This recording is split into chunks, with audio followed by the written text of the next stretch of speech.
ये जो हमें दुख मिलते हैं ना, ये पाप के कारण मिलते हैं। लोग मारे घूम रहे हैं दुख मिटाने के लिए, सोचते हैं कोई जादू कर दे, कोई टोना कर दे, कोई जंतुर बांध दे, कोई आशीर्वाद दे दे। अरे काहे को पागल हो? यदि तुम अच्छे आचरण करते हो, भगवान नाम जप करते हो, सद धर्म से चलते हो, तो तुम्हें किसी से आशीर्वाद मांगने की जरूरत नहीं। बात मान लीजिए, प्रार्थना मान लीजिए। दिखावे में लाखों लोग अपने जीवन को नष्ट करने के लिए तैयार हैं। ये माया का ही तो दिखावा है जिसमें जन्म के जन्म हमारे नष्ट होते जा रहे हैं। सत्य मार्ग को क्यों नहीं पकड़ते हो? किसी के आशीर्वाद की जरूरत नहीं आपको आनंद प्राप्ति के लिए। आप आनंद के बच्चा हो, आनंद स्वरूप हो। जिनसे आशीर्वाद मांगते हो उनके अंदर जो आत्म तत्व बैठा है वो तुम्हारे अंदर बैठा है। वही संपूर्ण आनंद लिए तुम्हारे अंदर बैठा है। तुम्हें किसी से गिगियाने की जरूरत नहीं। बस तुम अपने स्वरूप को नहीं पहचान पा रहे हो, अपनी शक्ति को जागृत नहीं कर पा रहे हो, इसलिए तुम दौड़े घूम रहे हो। भागने की जरूरत नहीं है। सत्संग सुनो, उसे अपने आचरण में उतारो। ये बात आप कागज में लिख लो, चाहे दिमाग में लिख लो। जब तक आपके आचरण शुद्ध नहीं होंगे, जब तक आप भजन नहीं करोगे, जब तक आप दूसरों को सुख नहीं दोगे, मन वचन कर्म से किसी को भी दुख नहीं पहुंचाना, तब तक आप भागे। और यहां से लेकर ब्रह्मलोक तक अगर आपको सुख मिल जाए तो बता देना। आ ब्रह्म भुवनान लोकान पुनरावर्तिनो, अर्जुन यहां सुख मिलने वाला है। आ ब्रह्म स्तंभ पर्यंतम सर्वम मायामयम जगत, यहां सुख मिलने वाला है। अगर सुख सिंधु भगवान का भजन नहीं करेंगे, बैठ के अपने घर में बैठकर आधा घंटा भजन नहीं करेंगे, मारे घूम रहे हैं, सोच रहे हैं ये भगवान का अवतार है, हमारा कल्याण हो जाएगा। ए भाई, जब भगवान वास्तविक अवतार लिए और जो भजन नहीं किए उनका भी कल्याण नहीं हुआ। भगवान के अवतार के समय हम भी रहे होंगे कहीं ना कहीं, किसी जीव जंतु के कल्याण हुआ क्या? अब भजन करोगे तो कल्याण हो जाएगा। हमारी बात मान लो। बार बार आपको कभी कड़वे शब्दों में, कभी मीठे शब्दों में बताते हैं, ए भाई, बचपन से भगवान के मार्ग में लगे हुए हैं, हमको अपना कर्म भोगना पड़ रहा है। जो शरीर रचना के समय रचा गया था वो सुखद या दुखद कर्म भोगना पड़ा। रामकृष्ण परमहंस जी के कैंसर था, भाई जी हनुमान प्रसाद पोद्दार जी के उदर में कैंसर था, बड़े बड़े महापुरुषों को भोगना पड़ा। तो प्रारब्ध को भोग लो। ये भोगने की सामर्थ्य नाम जप से आ जाएगी, और नाम जप करके जन्म मरण के चक्र से मुक्त हो जाओ। मान लो मेरी बात। क्या वृंदावन की परम पावन रज से बढ़कर त्रिभुवन में कोई रज है? इस रज में बैठकर तुम्हें आनंद नहीं मिल रहा तो कहां मिलेगा तुम्हें? क्या भगवान नाम से बढ़कर कोई अमोघ शक्ति है जो भगवान को अधीन कर सके? सुमिर पवन सुत पावन नामू, अपने बस करी राखे रामू। लेकिन समझ में नहीं आता। ये जीव सोचता है कोई तपस्वी, कोई सिद्ध से हमारे दुख दूर हो जाएं। नहीं, भगवान के वचन सुन लीजिए। दैवी हेषा गुणमयी मम माया दुरत्तया, मामेव ये प्रपद्यन्ते माया मेताम तरन्ति ते। ये गुणमयी माया को पार करना बहुत कठिन है। एकमात्र उपाय है, मेरी शरण में आ जाओ। हरि शरणम श्री कृष्ण शरणम मम। जब तक प्रभु की शरण में नहीं तब तक माया मुक्त। पर समझ में नहीं आता। लोगों को ऐसा लगता है मैं जाऊंगा, आशीर्वाद मिलेगा, मैं सिद्ध हो जाऊंगा, सब दुख नष्ट हो जाएंगे। आप समझो, हमारी प्रार्थना को समझो। हम अंदर से पीड़ित होके बोल रहे हैं, आप लोग समझते नहीं हो। भगवान का भजन किए बिना कहीं भी भाग के चले जाओ, आपको शांति नहीं मिलेगी प्यारे। और घर में बैठकर यदि भजन करोगे तो घर तीर्थ हो जाएगा। घर में भगवान पधारेंगे, आप आनंदित हो जाओगे। संत संग का फल होता है भागना, मिट जाना। सत्संगति संस्कृति कर अंता। ये जो जन्म मरण का भागना, ये मिट जाएगा। ये छोटे मोटे भागने से, शब्द सुना, मनन किया, आचरण में लग गए। कभी महीना 2 महीना में अगर संयोग बना तो हम बैठ के सत्संग सुन रहे हैं, नहीं तो हमारे पास यंत्र है, हम रोज उससे नवीन उत्साह प्राप्त करें भगवत मार्ग में चलने का। जब मिले तब दर्शन कर लिए, नहीं तो हम उनकी आज्ञा पर चल रहे हैं तो हमारा सदैव सानिध्य है। भागने की जरूरत नहीं। नहीं भाई नहीं, थोड़ा चैन लो, थोड़ा शांति लो, भागने की जरूरत नहीं है। अंदर से भगवान को सुमिरन करने की जरूरत है। थोड़ा संयम में आओ। जिसको देखो मनमानी आचरण कर रहा है, सोचता है कोई संत महात्मा आशीर्वाद दे देंगे, तो तुम्हें संत महात्मा मिलेंगे ही नहीं। तुम करोगे पापाचरण तो संत महात्माओं का सानिध्य ही नहीं मिलेगा। पापवंत कर सहज स्वभाव, भजन मूर्ति भावन काऊ, जो पे दुष्ट हृदय सोई होई, मोरे सन्मुख आओ की सोई। अच्छे आचरण करो, घर बैठे महात्मा मिल जाएंगे, कोई आ जाएंगे ऐसे, तुम्हें कृतार्थ कर जाएंगे। कहीं तुम भेज दिए जाओगे जिनके वचन से तुम कृतार्थ हो जाओगे। हमारी प्रार्थना को मानिए, अपने इस अमूल्य मानव जीवन को कूड़ा करकट की तरह मत नष्ट कीजिए। श्रीपाद कह रहे, नेत्रे उत्पाटित सपदि स्त्री क्षणे लालसा चेत।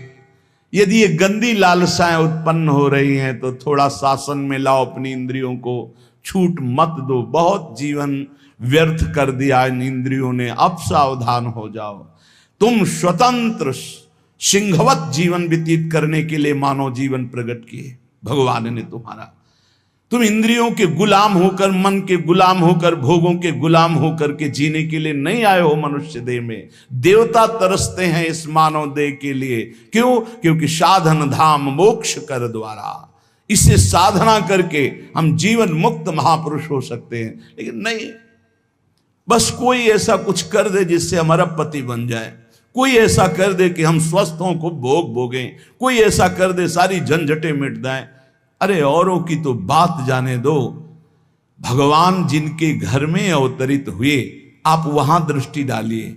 इतने बड़े भजनानंदी महात्मा वसुदेव और देवकी कंस कारागार में बंद किए हुए भगवान पधार रहे हैं, हथकड़ी बेड़ियों से जकड़े हुए। आप विचार कीजिए, भगवान के सिवा तुम्हें कोई बंधन मुक्त नहीं कर सकता।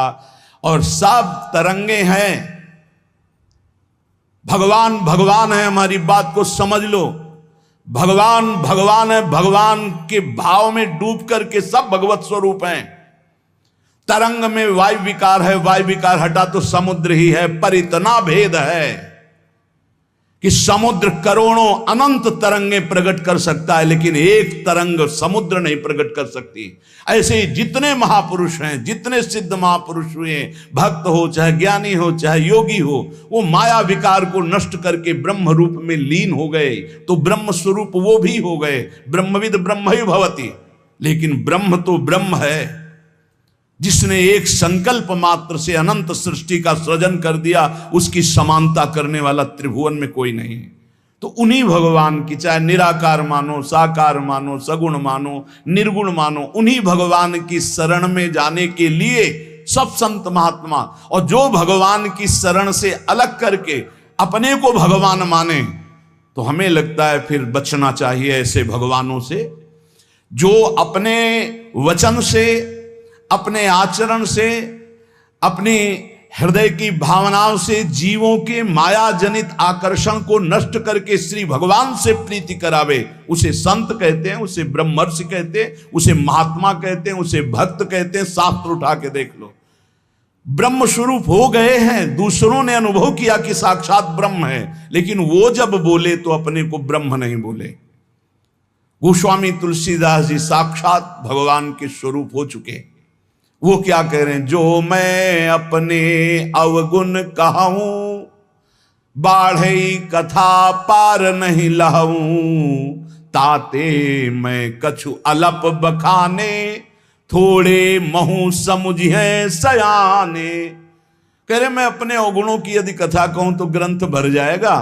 थोड़े बता दिए हैं कि मैं अवगुणी हूं, इसमें जो विवेकी जन हैं वो समझ पाएंगे मेरी बात को। क्या समझ पाएंगे? कि भगवान की शरण में जाने से जीव भगवत स्वरूप हो जाता है। गोस्वामी जी भगवत स्वरूप है, सामने भगवान बैठे हुए सबरी माता का स्तवन कर रहे हैं नवधा भक्ति के द्वारा। और सबरी जी ऐसा कह रहे, अधम ते अधम अधम अति नारी, तिन मां मैं मति मंद अघारी। ये है महापुरुष। भगवान के चरणारविंद की, नाम की, लीला कथा की वृत्ति हृदय में जिनके संग से जागृत हो, वही सत्संग है। हम लोग बड़े बावरे हैं, अरे तरंग कभी समुद्र प्रकट कर सकती है?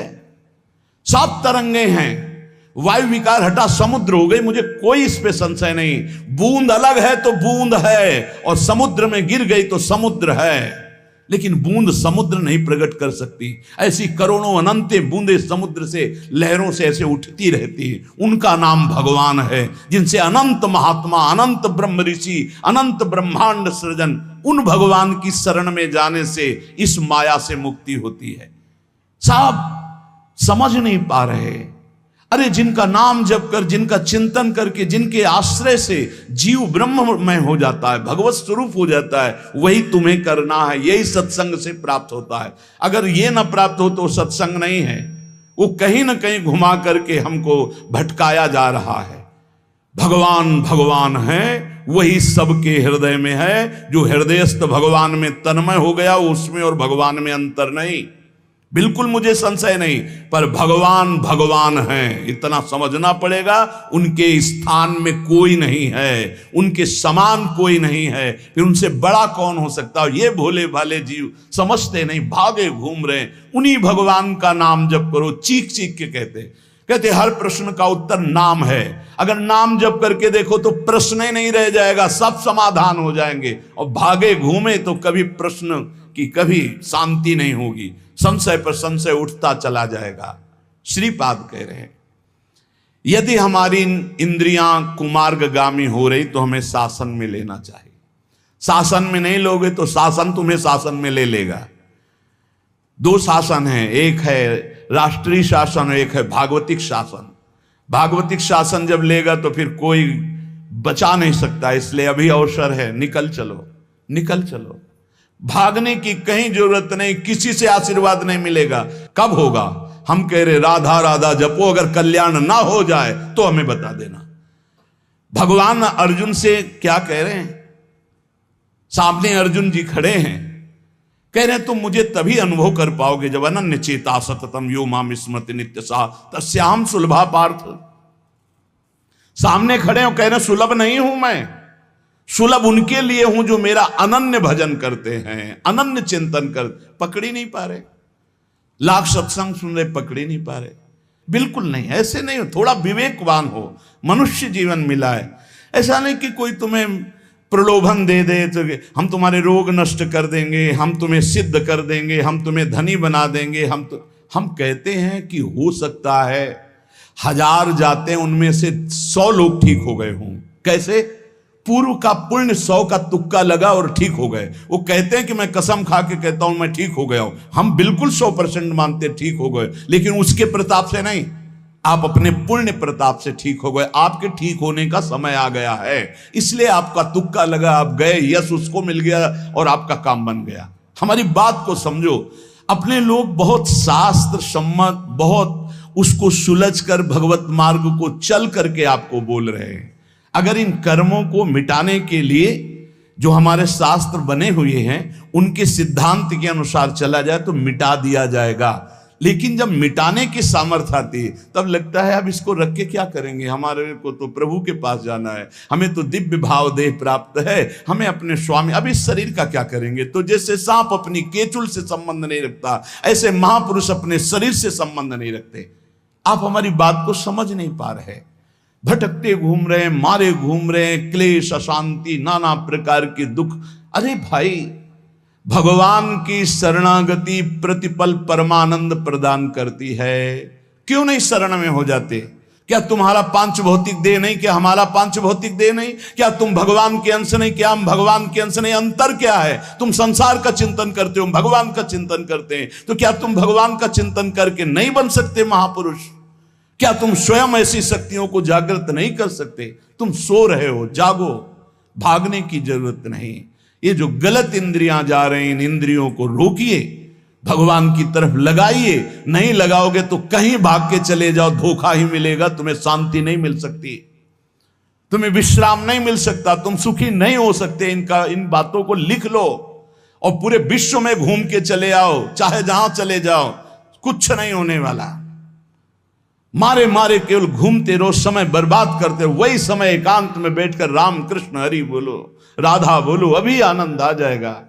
हम ये नहीं कहते कि तुम करोड़पति बन जाओगे, तुम्हारे सारे काम बन जाएंगे, लेकिन हम ये कहते हैं कि तुम्हारा हृदय शांत हो जाएगा, तुम्हारा भागम भाग मिट जाएगा, तुम एक गंभीर हो जाओगे, धैर्यवान हो जाओगे, तुम लड़ना सीख जाओगे दुखों से, तुम सुखों से भूल करके पापाचरण कर बैठ रहे हो, दुखों में इतना तुम हो जाते हो कि अपने जीवन को भी नष्ट करने की सोच। ये सब भगवत विमुख जीव का लक्षण है। भगवत सन्मुख होने पर सुखों में दूसरों को बांटा जाता है और दुख में सहकर भगवान के नाम का स्मरण करते हुए उस दुख के समय को काटा जाता है। समझते नहीं। यदि तुम्हें वृंदावन में रह के पराई स्त्री के भोगने की इच्छा जागृत हो गई है, पराई स्त्री की तरफ काम दृष्टि से देखने की, आप पराये पुरुष शरीर की तरफ, तो कह रहे हैं कि अच्छा है, इससे अपने नेत्रों में पट्टी चढ़ा लो, मत देखो, ये नष्ट कर देंगे नेत्र तुम्हें। तो बाहर से कपड़े की पट्टी चढ़ाने की जरूरत नहीं है, नासाग्र दृष्टि रखो, इनको शासन में रखो। श्रीपाद करें नेत्रे उत्पाटयति सपदि, जहां साधक असावधान होता है वहां पश्चाताप उसको होता है, जलन होती है और उसके परमार्थ में विघ्न आ जाता है। इसलिए ब्रह्मा जी ने ऐसी रचना की है कि स्त्री को पुरुष शरीर में आकर्षण, पुरुष को स्त्री शरीर में आकर्षण या भोग बुद्धि से देखना, अपने को इसी को सुधारना है। अगर इसी को सुधार लिया तो परमार्थ पुष्ट हो जाएगा। यदि आपको ज्ञान नहीं रहा हो, आपसे ऐसे पाप बन गए हैं, गुरु पत्नी गामी सबसे महापापों में पहले आता है, फिर आता है जो ब्रह्म ऋषिजन हैं उनकी भार्या, फिर आता है मद्यपान, मदिरापान करना, फिर स्वर्ण की चोरी करना, और जो ऐसे पुरुषों का संगी है वो महापापी, गौ हत्या करना महापाप। ऐसे जो महापापी जन हैं, पाप हो चुके हैं उनसे, अब वो विचार करें कि मेरा कल्याण कैसे हो सकता है, मैं तो महापापी हूं। तो श्रीपाद करें हर जीव को अंतिम सांस तक भगवत प्राप्ति का मार्ग खुला है। बहुत बड़ी बात है, बहुत बड़ी बात है। आज तक भोगना पड़ रहा है गुरु पत्नी गामी का कलंक चंद्रमा जी को, आज तक। ये बड़े बड़े महत पाप हैं जो लोग नहीं समझते हैं।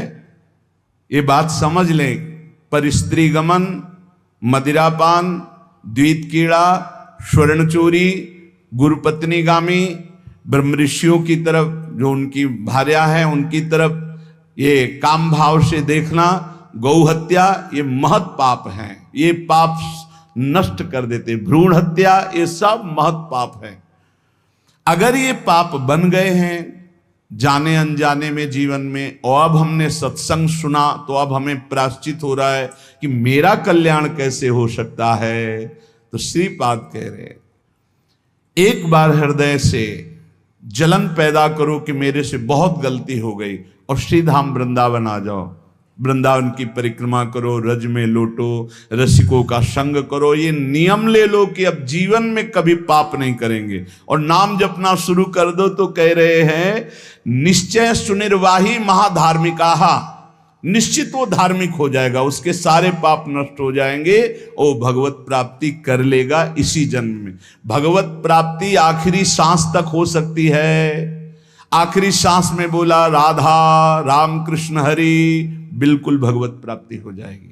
विश्वास कर लो इस बात पे। इसलिए कोई भी कभी निराश न हो कि मुझे भगवत प्राप्ति नहीं हो सकती, मेरा कल्याण नहीं हो सकता। इस श्लोक में श्रीपाद ने बताया यदि ऐसे महापाप किए हुए हो तो श्रीधाम वृंदावन आ जाओ। धाम है भगवान का, निज धाम है। जो बड़े बड़े तीर्थों के अवगाहन से पाप नष्ट नहीं होते, जो कि महापाप कहलाते हैं, वो धाम में रज में लौटने से, परिक्रमा करने से, नाम कीर्तन करने से, सत्संग सुनकर सतमार्ग में चलने से। कह रहे हैं निश्चय सुनिर्वाही महाधार्मिका, निश्चय उसके सारे पाप नष्ट हो जाएंगे और वो धार्मिक ही नहीं महाधार्मिक हो जाएगा। यदि ऐसा पुरुष है, ऊपर के श्लोक में जो बताया महापापी, अब कह रहे हैं अगर ऐसा पुरुष है कि कभी धर्म की चर्चा ही नहीं सुनी। जो सदैव अधर्म में ही ग्रस्त रहा है और इतना नीच है कि पापी लोग भी उसकी निंदा करते हैं। कुछ पाप ऐसे होते हैं जिनकी पापी लोग भी निंदा करते हैं। जैसे जेल कोई जाता है, हमें बताया गया है, तो उनमें कैदी लोग पूछते हैं क्या करके आया है। वो बताया गया कि भाई ये राष्ट्र रक्षा के लिए ऐसा ऐसा किया, पर अधिकार नहीं था, तो अनाधिकार चेष्टा में इसने अपने समाज की रक्षा के लिए ऐसे ऐसे किसी ऐसे उपद्रवी को मारा। तो हाथ मिलाते हैं उसको सम। ये काहे क्या है? बोले अपनी बेटी के साथ ऐसा गंदा आचरण कर। तो बोले वहां के कैदी भी गुस्सा होकर उस पर दृष्टि रखते हैं, उसे घृणित दृष्टि से देखते हैं। तो यहां कह रहे हैं जो धर्म की वार्ता नहीं जानता, अधर्म से ग्रसित रहा है, और नीच पुरुष पापी लोग भी उस पर क्रोध दृष्टि से देखते हैं कि बहुत ही नीच है ये। ऐसे खोट कर्म करने वाला समाज से जो बहिष्कृत हो चुका है और निश्चित हो चुका है कि अब इसकी दुर्गति पक्की है, उसके लिए भी एक चांस है। बोले निजोरु कृपया शांत्या च वृंदावनम स्वस्मिन नामृत चेत ददाति वसतिम धन्योस्ति वृंदावने। बोले निज कृपा से वृंदावन उसको पावन कर सकता है यदि वह करके ये जीवन भर का नियम ले ले कि अब मरूंगा तो इसी रज में वृंदावन से कभी बाहर नहीं जाऊंगा, तो असीम कृपावान प्रिया प्रीतम का निज धाम ये उसके सारे पापों को नष्ट करके उसे धन्य कर, धन्योस्ति वृंदावने, उसे धन्य बना देगा। पहले में महापापों का वर्णन किया, दूसरे में नीच आचरण करने वाला अधर्मी जो सबसे ज्यादा तिरस्कृत है, वो भी अगर श्रीधाम वृंदावन में आमरण वास स्वीकार कर ले कि अब वृंदावन, वैसे तो मैं बहुत पापी नीच हूं पर अब वृंदावन को नहीं छोड़ सकता, आजीवन वृंदावन वास करूंगा चाहे जितना कष्ट मिले, तो श्रीपाद कह रहे हैं चेत ददाति वसतिम धन्योस्ति वृंदावने। वो वृंदावन वास स्वीकार करने के कारण वृंदावन की कृपा से निष्पाप होकर धन्योस्ति, धन्य हो जाएगा, अर्थात उसको भी भगवत प्राप्ति हो जाएगी। देखो जब आनंद मिलेगा तब मन पंगु हो जाएगा। जैसे भौरे में बहुत बड़ी ताकत है कि चाहे जितना मजबूत काठ हो वो बड़े मौज से खेलते खेलते उसमें छेद कर देगा। जब कमल की पराग वृत्ति में वो पहुंचता है तो थोड़ा सा भी पराग को धक्का न लगे, शांत होकर बैठ जाता है, चाहे जीवन खोना पड़े वो कमल की पंखुड़ी को नहीं काटता। ऐसे उदाहरण दे रहे, ऐसे ही तुम्हारा मन तब तक उद्दंडता करता रहेगा जब तक भगवत सुख नहीं मिलेगा, और जिस दिन इसे आनंद मिला भगवद आनंद, ये बैठ जाएगा, इसका अस्तित्व खत्म हो जाएगा, ये बैठ जाए। निज सुख बिन मन होई कि थीरा, बिना आत्मानंद का अनुभव मिले मन स्थिर नहीं होगा, शांत नहीं होगा, विश्राम नहीं पाएगा। भौरे का दृष्टांत देकर के मन को समझा रहे कि मन भौरा है, भटक रहा है विविध भोगों में, बड़ा मजबूत है, बलशाली है, लेकिन ये तभी निर्बल बनेगा जैसे भौरा कमल में आ जाता है तो वहां अपना बल खो देता है। ऐसे ही श्री हरि चरणारविंद, हरि नाम, भगवद आश्रय, भगवत भक्ति, इसी में मन आनंद को प्राप्त होगा। तो आपको कहीं भागने की जरूरत नहीं।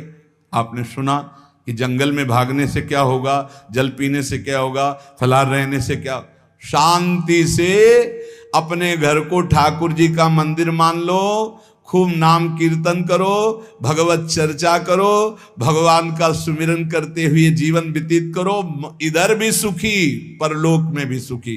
किसी से आशीर्वाद मांगने की जरूरत नहीं, दौड़ने भागने की जरूरत नहीं, हाहाकार मचाने की जरूरत। ये बहुत आनंद का जीवन है मानो दे।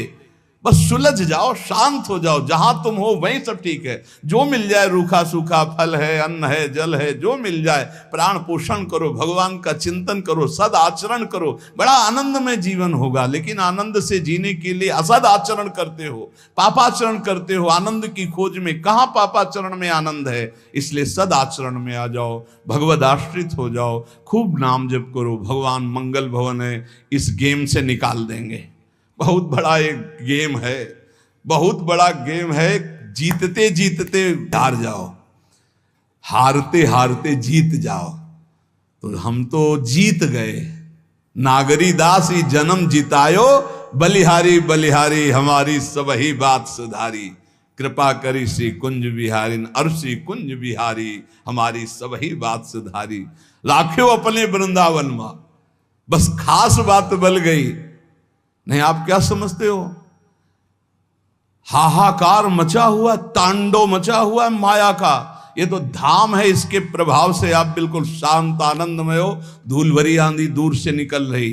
नहीं तो आप संसार में देखो, सतोगुण रजोगुण तमोगुण 3 गुण है। सतोगुण तो कहीं कहीं नहीं, रजो और तमो की तांडव वृत्ति मची हुई है। जहां कहीं भगवत चर्चा, भगवान नाम कीर्तन, भगवत गुण, बहुत विक्षेप माया डालती है। इसलिए खूब नाम जप करो, इसी जन्म में भगवत प्राप्ति कर लो, दोबारा इस कलयुग में जन्म ना हो। पक्का ऐसा भजन करो कि आगे अब देखते जाओ। अरे भाई, बड़ा आश्चर्यमय समय, बड़ा आश्चर्यमय समय है। अभी तो कुछ है नहीं, अभी तो बबुआ है कलयुग, घुटने के बल चल रहा है। थोड़ा खड़ा होने दो, फिर ताल ठोकने दो। 4,32,000, अभी तो 32,000 नहीं पूरे हुए, थोड़ा लाख 1.5 लाख पूरे होने दो, फिर इसका है, उसका अपना राज्य है। इसलिए कलयुग के दोषों से बचने के लिए, माया के प्रभाव से मुक्त होने के लिए, समस्त दुखों का नाश करने के लिए समर्थ है भगवान नाम। खूब नाम जप करो, नाम कीर्तन करो, भगवत चर्चा करो, इसके सिवा कोई उपाय नहीं है। जहां और कुछ उपाय बताया जाए तो भटकाव है। हमारी प्रार्थना मान लीजिए, निस्वार्थ बात आपसे कह रहे हैं, आपके मंगल के लिए कह रहे हैं, शास्त्र सम्मत कह रहे हैं। पहले से भगवान व्यासदेव जी ने लिख दिया है, कृतयुगे ध्यायते विष्णु त्रेतायाम यजते मखई द्वापरै परिचर्यायाम कलौ तद्धरि कीर्तनात्। कलौ नास्तेव नास्तेव गतिरन्यथा। कलयुग में कोई और गति और गति और गति नहीं है। हरे नाम हरे नाम हरे नाम केवलम, केवल हरि का नाम, केवल भगवान नाम है। इसलिए खूब नाम कीर्तन, नाम जप, भगवत चर्चा, जीवन सार्थक। शेष चर्चा आगे। श्री राधा वल्लभ लाल की।